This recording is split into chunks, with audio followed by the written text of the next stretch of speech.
হাদিসটা কত সুন্দর দেখেন।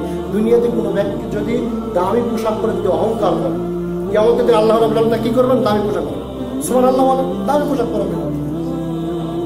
কিন্তু রাসূল মুহাম্মদ সাল্লাল্লাহু আলাইহি ওয়াসাল্লাম অর্থাৎ জাহান্নামীদের মধ্যকার মধ্যে সবচাইতে যেটা দামি পোশাক, সেই পোশাক পরানো হবে যাতে জাহান্নামের আগুন সংযুক্ত করা হবে, যাতে আগুনের আযাব ভালোবেসে ভোগ করতে পারে।